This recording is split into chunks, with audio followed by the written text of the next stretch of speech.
Muy buenos días. Mi nombre es Edith Miranda, estoy acompañada del jefe de residentes de enfermería, licenciado Trejo Federico, que entre los dos vamos a dar esta presentación, agradecida con la Dirección de Enfermería y con la Dirección Materno-Infantil por esta invitación.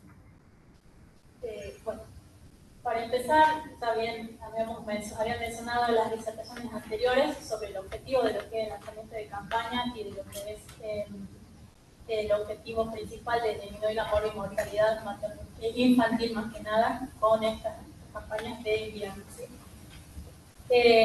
Mejorar la capacidad de resolución del primer nivel de atención para el manejo de estas patologías, reducir la internación por esta causa promoviendo acciones oportunas y detectar oportunamente al paciente crítico, que es ahí donde nosotros como enfermeros cobramos un rol muy importante. Si no detectamos oportunamente, dejamos a que el paciente llegue a otro estadio de criticidad a las guardias con emergencia. Mejorar el conocimiento de la comunidad sobre las medidas preventivas y los signos de alarma. Nosotros como enfermeros tenemos el rol clave y protagónico en casi todos los centros de atenciones, digamos, de instituciones hospitalarias o bien de instituciones de primer nivel de atención. Es enfermería quien permanece las 24 horas. Es por eso que al conocer, digamos, nosotros este marco legal sobre el programa del IRA, nos avala para poder realizar acciones inmediatas para detectar oportunamente a los pacientes, realizando estrategias de capacitación oportunas como estas para poder dar las pautas de alarma, conocer las pautas de alarma y poder darlas a la comunidad. Tenemos una norma nacional que está basada en evidencia científica, por lo cual también nos avala a nosotros para realizar acciones inmediatas.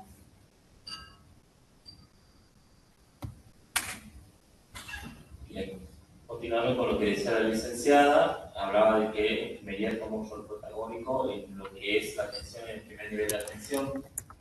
Entonces, en cuanto a esta estrategia de atención, se han rediscutido muchas de las incumbencias que tenemos en cuanto al rol de la enfermería, pero aclarar que, bueno, dentro de todos los planes de formación que tiene el funcionario enfermero, tanto de pregrado como de grado, se estudia todo lo que son parámetros vitales, la estandarización o categorización de todos los pacientes. Esto nos va a dar pauta a nosotros para que los podamos clasificar y administrar la medicación o darle el tratamiento, la derivación oportuna hacia los hospitales de referencia o los centros no, en este caso, de capital. Como estrategia de atención tenemos la estandarización del caso, que más que nada estos es para tratar lo que es el score o la escala de tal, la cual vamos a utilizar en los centros del primer nivel de atención para la clasificación de los pacientes, y en cuanto a esa escala o a ese score le vamos a dar un puntaje y en base a eso vamos a clasificar al paciente. ¿Sí? Hay dos diferentes tipos de escalas o score, que es para los niños menores de 2 años y para los niños entre 2 a 5 años. ¿Sí? Y mediante el puntaje que se le dé al paciente lo vamos a clasificar en leve, moderado, grave. Y en cuanto a eso vamos a administrar la prueba terapéutica, que esto va a consistir en la administración de la aerosolterapia o el uso de oxígeno. La sala de prehospitalización, nosotros sabemos desde que empezó la pandemia en todos los centros de salud o los centros de nivel de atención han reorganizado toda su atención a aquellos pacientes que presenten algún problema respiratorio, es decir, que lo han dividido de la población que comúnmente podemos decir sana, que acude a vacunación, a control de niños sanos, con los pacientes que presentan alguna patología respiratoria. Esto quiere decir que hay en los centros donde se diferencia esta atención o los pacientes se lo mandan en una sala o en un lugar donde solo haya patologías respiratorias. ¿Sí? Generalmente las salas de prehospitalización son lugares donde el paciente puede permanecer de 1 a 2 horas, donde se lo puede evaluar y pues se le puede administrar el tratamiento oportuno o se lo puede derivar oportunamente para su atención. ¿Sí? Y después tenemos la sala de internación abreviada, que es como la conocemos nosotros, que son las CIAs. Estas tienen una duración corta de baja complejidad y generalmente funcionan en los centros de atención que tienen atención las 24 horas del día. ¿Sí? Y la continuidad del tratamiento, que esto nos habla más que nada de a los pacientes que se los categorice con un puntaje leve o pacientes leves que estén cursando cursando esta patología, se lo pueda derivar a su casa o pueda continuar el tratamiento en su casa con una valoración dentro de las 24 o 48 horas, pero nos tenemos que asegurar de que la continuidad del tratamiento que se le indique se la pueda realizar en el hogar. Y los sistemas de contrarreferencia o de referencia y contrarreferencia, que son muy oportunos, sí, trabajar con lo que es agentes sanitarios, aquellos centros o hospitales que cuenten con la atención primaria de la salud, o con enfermeros que hagan extensión de cobertura con algunos programas que conozcan el área de responsabilidad para que puedan hacer el seguimiento de estos pacientes. La sala de internación abreviada, podemos decir que es un dispositivo que generalmente se habilita en temporada invernal, pero los centros que tienen atención a las 24 horas ya tienen el CIE incorporado durante todo el año, con el fin de brindar una atención temprana a pacientes y niños con síntomas de IRAP, con lo cual se evita la progresión o la gravedad del cuadro, y con esto se descomprimen todo lo que son las salas de urgencias o las guardias, y se evita la hospitalización del mismo. Dentro de lo que son la organización y el funcionamiento de la misma, esta busca mejorar el nivel de resolución en el primer nivel de atención, con la posibilidad de evitar la internación, y consiste en la permanencia del niño en esta sala para recibir un tratamiento oportuno e intensivo. Esto más que nada es un programa, o el programa DIRAVE está centrado en enfermería, pero con la supervisión médica. Esto quiere decir que es un trabajo conjunto, donde enfermería coordina las actividades en esta sala de internación abreviada, porque es el personal que puede dar sostenimiento, puede dar sostén a todo el tratamiento que se le brinde en esta sala a los pacientes, ¿sí? Pero siempre con la supervisión médica. Y la articulación de enfermería con el personal médico, esto nos va a permitir a nosotros potenciar las acciones en salud, y de tareas y su complementación es clave en el trabajo, y esto va a permitir controlar sistemáticamente la aplicación de los pasos o del flujograma de atención que nos da o que tenemos disponible, ¿sí? Para tomar la decisión terapéutica más acorde en el momento de la clasificación de los pacientes, ¿sí?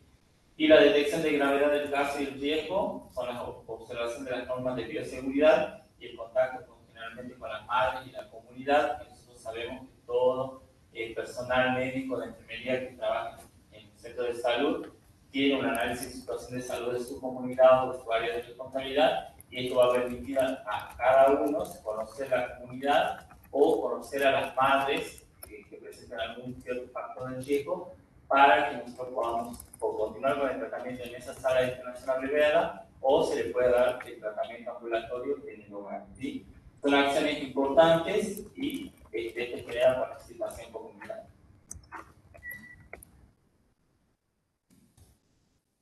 Bueno, ¿cuáles serían las intervenciones de enfermería y del médico en una sala de internación abreviada?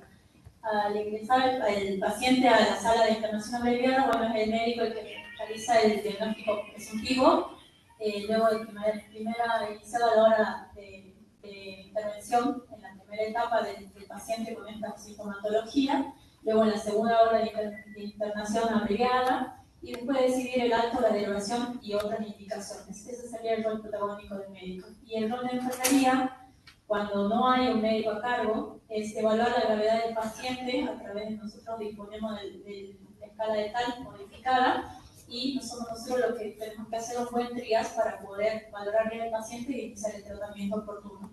Referenciar al paciente a otro centro o hospital de mayor complejidad, y con la celeridad que indique el estado del paciente. Es por eso que nosotros debemos de conocer la escala de tal o tenerla pegada en todas las salas de internación para poder realizar adecuadamente esto y realizar, digamos, una valoración, y poder, cuando uno hace triage con el médico, darle toda nuestra valoración como enfermeros. Iniciar el tratamiento y no suspenderlo hasta tanto se produzca el traslado.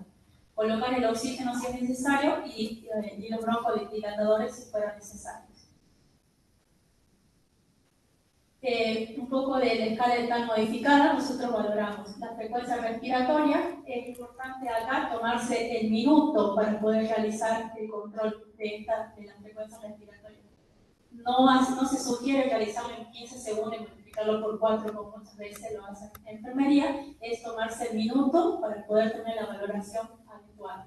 Si es menor de 6 meses, si es menor de 40, si tiene menor de 40 respiraciones por minutos, da un puntaje de 0. Si es menor de 6 meses, menor de 30, también da un puntaje de 0.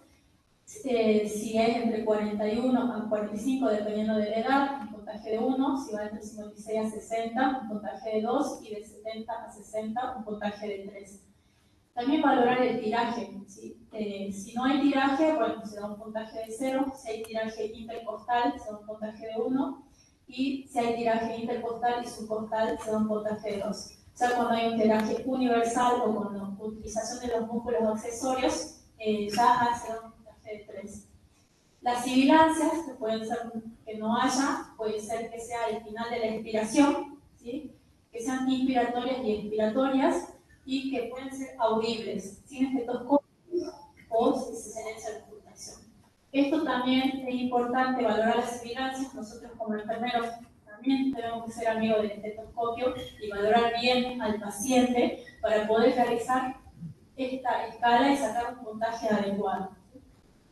Las inspiratorias es donde nosotros ahí vamos a valorar al paciente, a medida que vamos viendo las frecuencias respiratorias, ocultamos y vemos si hay presencia o no de sibilancia.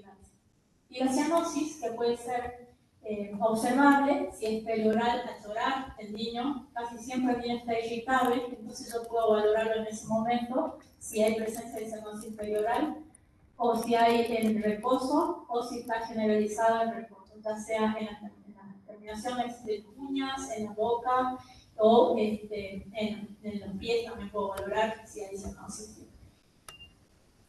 O si está generalizado en reposo. El algoritmo de tratamiento, si es menor de 5 leve, si es entre 6 y 8 moderado, y si es grave mayor a 9, en la cual se debe derivar al paciente. La saturación de CO2 mayor a 94, de 91 a 93 moderada y menor de 90 grados. Y la conducta de tratamiento de acuerdo a las indicaciones que nos mandan normativas de la División Materno-Infantil de Naciones. Para eso, nosotros tenemos criterios de derivación. Tiene que ser relativa, si es lactante entre 2 a 3 meses, sean antecedentes de bajo peso al nacer, o si es prematuro, si es internación previa por IRA o si hay una desnutrición leve. Debe ser absoluta en lactantes menores de 1 mes, en pacientes con enfermedad pulmonar crónica, displasia bronco-pulmonar, ¿sí? Pacientes con cardiopatías, apneas, pacientes con inmunodeficiencia. Es decir, que la derivación debe ser inmediata. Los flujogramas actuales que disponemos desde Nación, en menores de 2 años, tenemos encínomas bronquiales obstructivos en niños menores de 2 años. Esto debe estar colocado en cualquier CIA, en cualquier institución, para no confundirse y poder realizarlo adecuadamente. Si la escala de TAN nos da un valor A4 o menor, se inicia el tratamiento con aerosolterapia y se observa en 20 minutos. Si mejoró, bueno, por debajo de 4, se dan todas las pautas de alarma, se va al domicilio y se gestiona para una valoración médica posterior a ese niño. Si no mejoró, continúa con el tratamiento y se realiza la prueba terapéutica. Si la escala de TAN nos da entre 5, 6, 7 o 8, se hace la prueba terapéutica, se inician las aerosol-terapias cada 20 minutos y son cada 3 veces cada 20 minutos. Esto es importante también, lo que decíamos anteriormente, que es para infecciones respiratorias bajas, ¿sí? Y también de ver el tema de la aerosol-terapia, de los dispositivos que tenemos, que sean las aerocarmas adecuadas, porque si no estamos haciendo un tratamiento que no es efectivo, por lo tanto vamos a demorar a ese paciente si no dispongo de todos los recursos y no estoy haciendo bien el tratamiento inicial. ¿Sí? Entonces, si no dispongo de los recursos, es preferible derivarlo oportunamente. Una escala de TAN 9 o mayor, se hace una derivación al hospital con oxígeno por cánula nasal, esto también es importante y lo vamos a remarcar después, las cánulas nasales adecuadas para el tipo de paciente, si es un lactante, si es un menor, mayor, digamos que sea adecuada, también de que se debe disponer en todos los centros o instituciones para poder que sea efectiva la administración del oxígeno. Y el tratamiento con aerosolterapia y se deriva a la institución de mayor complejidad. Eso sería al ingreso. Si yo valoro a la hora después del ingreso, se hace una segunda evaluación. Si la escala de tal es 5 menor, si mejoró con respecto al ingreso, doy las pautas de alarmas, continúo con el tratamiento de la aerosolterapia y gestiono también un turno para el médico al día posterior o en un centro de mayor complejidad. Si no mejoró, se suspende el salbutamol y se dan las pautas de alarma y se gestiona el turno para el tratamiento médico. Entre 6, 7, 8 se realiza la aerosolterapia cada 20 minutos, 3 veces. Si es un segundo episodio, se comienza con metilprednisona y oral si es que dispone el centro de salud. Si es una escala de tal mayor a 9, se realiza la derivación al hospital. Y a la segunda hora después del ingreso, de la evaluación final, esta es la parte donde se modificó con respecto a los años anteriores. Edición de la escala de tal es 5 menor, se va al domicilio y se gestiona un tratamiento, una consulta posterior con el médico. Y acá, antes, cuando teníamos si era mayor a 9, recién se derivaba, ahora con una tal 6 o mayor, se deriva a una institución de mayor complejidad, que es lo que se modificó este año. Y si el niño es entre 2 y 5 años, si es una crisis leve, lo mismo se realiza el tratamiento con salbutamol y observar a los 20 minutos 3 veces. Si la crisis es moderada, se coloca oxígeno con cánula nasal, la rescate con salbutamol y corticoide bioral o intravenoso. Si es grave, derivar oportunamente al centro de mayor complejidad con oxígeno por cánula nasal o con máscara de reservorio. Si mejora, al domicilio. Si no responde, considerar moderada y se realiza el tratamiento adecuado. Si no mejora, dar oxígeno, realizar los rescates cada 20 minutos y se valora a la segunda hora de estar en la silla. A las 2 horas se realiza una evaluación final, si mejora va al domicilio con todas las pautas de alarma. Somos enfermería lo que tenemos que concientizar a la madre de cómo tiene que realizar la observación en ese niño, observar las respiraciones, si comienza con sibilancia en el domicilio. Eso lo puede valorar la mamá también si son audibles o no. Entonces podemos ahí realizar dar buenas pautas de alarma para que ese niño pueda oportunamente o consulte oportunamente un centro de mayor complejidad.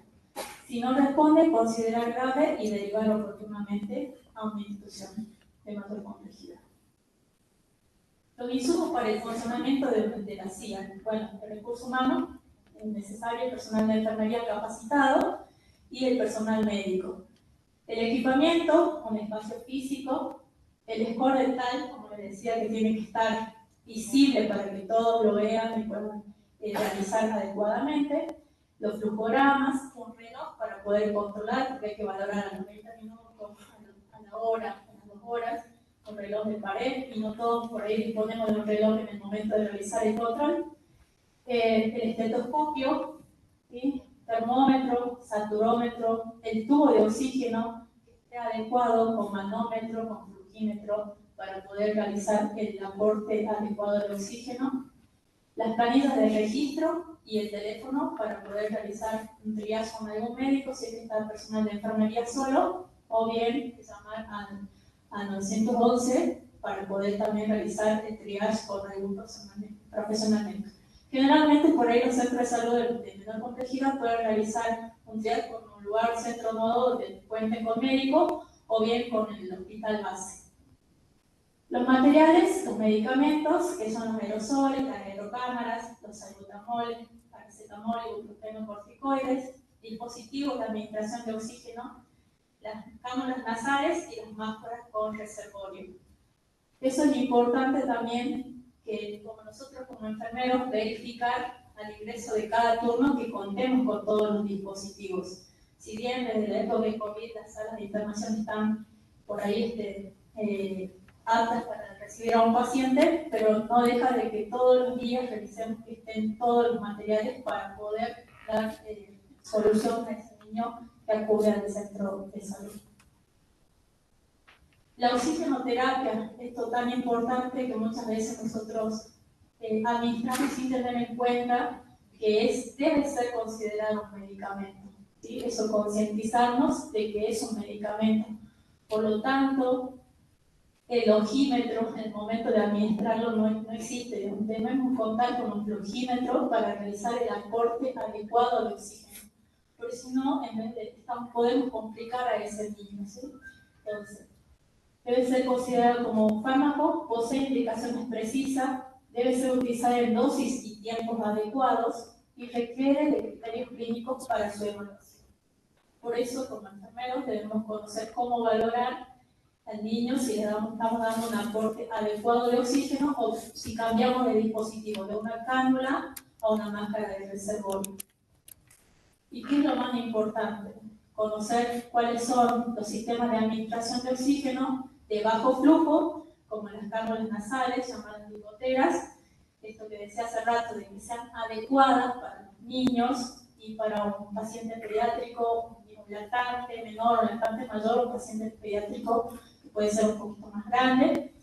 Las máscaras, la máscara simple, que por ahí disponen algunos centros de salud, las máscaras de reservorio, importante que tenga el funcionamiento del reservorio, porque por ahí muchas veces no están en condiciones y lo utilizamos igual y no estaríamos realizando el aporte de oxígeno adecuado y el dispositivo que estamos utilizando es en vano y no damos la solución a ese paciente. El flujímetro, importante para saber qué aporte de oxígeno le estamos brindando, ¿sí? Y la máscara de reservorio que tenga la válvula que realmente sea de inspiración-expiración, que tenga disponible esa valvulita que muchas veces se sale o se pierde. Por eso también en enfermería es importante que controle que esté en condiciones los recursos materiales. El sistema de alto flujo, bueno,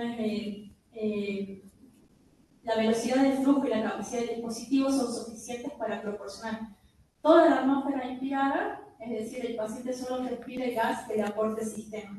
Si bien en los centros de salud generalmente tenemos lo que son sistemas de bajo flujo. Los de alto flujo por ahí están en la sala de internación en las instituciones hospitalarias, como las máscaras de Ventures que tienen ya cada, dependiendo del dispositivo, por ahí cada color indica el tipo de CO2 que se está administrando. ¿Sí? Y bueno, después las otras, otros recursos que disponen las instituciones hospitalarias. Es decir, que en las máscaras de Venturi el oxígeno que ingresa es el que realmente está administrando la CO2 adecuada de acuerdo a cada dispositivo. Lo importante para controlar como enfermeros esto, de que el flujímetro funcione, si necesitamos administrar oxígeno que debe ser húmedo, disponer del humidificador, que el vaso humidificador contenga esta tubuladura para que realmente humidifique el oxígeno y sea administrado adecuadamente. Muchas veces encontramos los vasos sin esa tubuladura y no está cumpliendo el rol de administración de oxígeno húmedo humidificado. Entonces, verificar eso. Si administramos el oxígeno directamente, podemos producir lesiones en las narinas de los niños.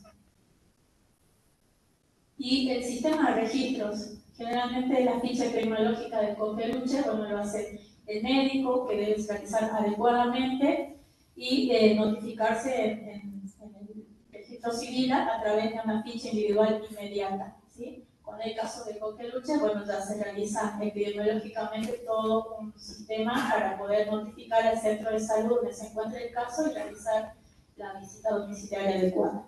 Y los registros de enfermería, claro, completos y concretos. ¿Qué quiere decir esto? Que si el niño ingresó a tal hora, colocar la hora en la cual ingresó, se realizó el tratamiento a tal hora, colocar la hora en la cual se realizó, cuántas veces se realizaron los PAP de salbutamol, cuántas veces lo he valorado, cuánto es la frecuencia respiratoria, cuánto me dio la escala de tal, y seguir registrando todo. El registro debe ser claro, completo y concreto. ¿Sí? No es necesario escribir mucho, pero sí poco y concreto. Y claro. Muchas gracias.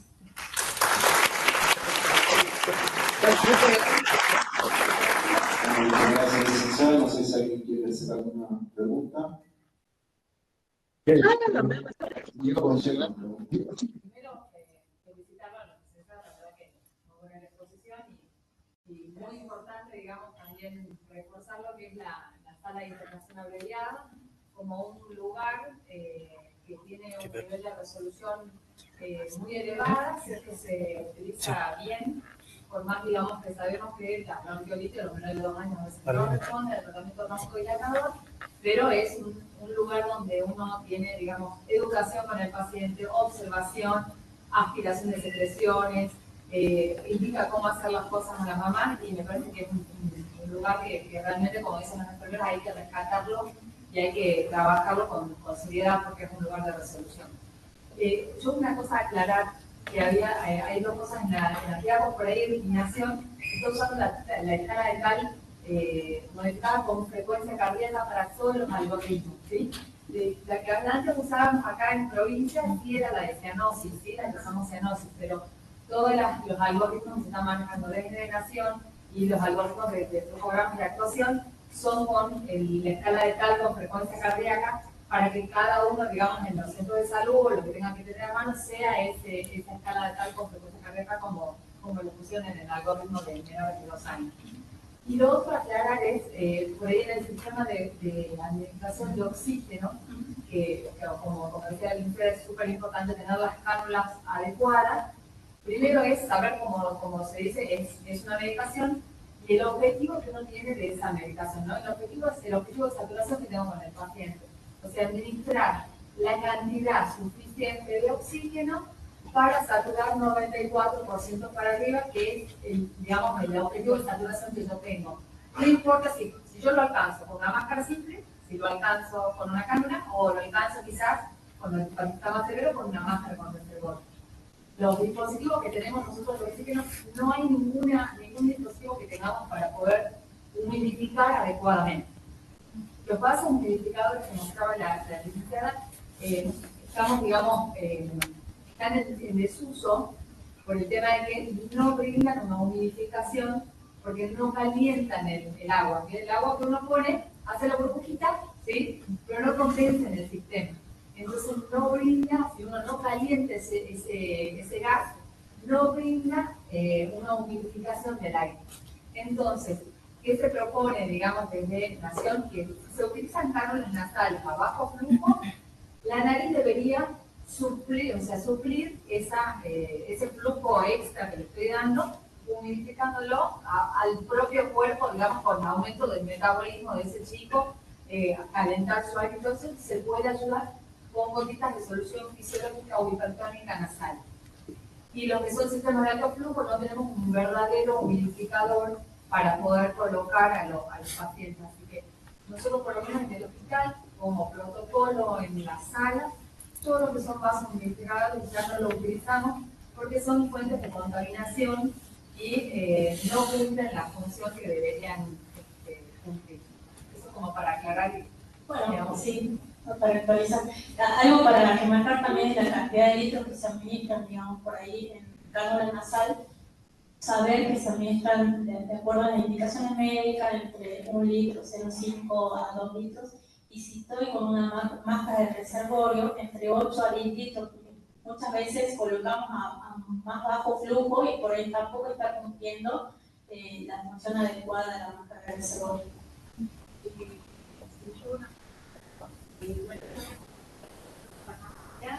Donde se precisa la diferente compra de los insumos. Bueno, como ustedes bien saben, son ustedes los que más conocen sobre el manejo de ese tipo de insumos específicos. Entonces, a veces realizan los pedidos, la dirección compra, pero quizás no es o la marca o el PIN. Entonces, a veces es necesario que acompañen el pedido con una ficha técnica del equipo de que ustedes vean y funcionan. O sea, cosas que cuando se realice la gestión de compras se hagan hincapié en ese material, en esa, no una marca específica quizás, porque a veces en salud pública no podemos ser tan específicos, pero sí demandar las características que tienen. Es importante que nos acompañen a la dirección con sus conocimientos cuando haya que tomar una toma de decisión de compra para ser específicos, digamos. Necesitamos una decisión va a dar un mail, pero para que por favor siempre lo acompañen con una ficha técnica. Sí, Eso es. Gracias. Bien, muchas gracias. Vamos a la última pregunta, si podemos dar cumplimiento con el cronograma que tenemos planificado. Sí, coincidiendo con la doctora Fili, el oxígeno es un tratamiento y también la importancia del saturómetro como objetivo de saturación y también nos ayuda a decir, bueno, es pacífica o no. ¿Sí? Y la otra cosa, con respecto a lo que dijiste de la importancia de ver que los materiales estén. Entonces, la sugerencia de la lista de verificaciones para que uno nunca se olvide de todos los elementos que siempre tienen que estar disponibles cuando nosotros vamos a ingresar a nuestro lugar de trabajo. Sería importante tener una hoja de checklist al ingreso del turno. Cada personal de enfermería verifica que estén todos los materiales que nos salvarían en el momento del parto. Y si se utilizan, bueno, reponer el material que se utilizó. Eso es cuestión de conciencia y de respetar al otro profesional que ingresa en el otro turno. Bueno, muchas gracias. Gracias, licenciada.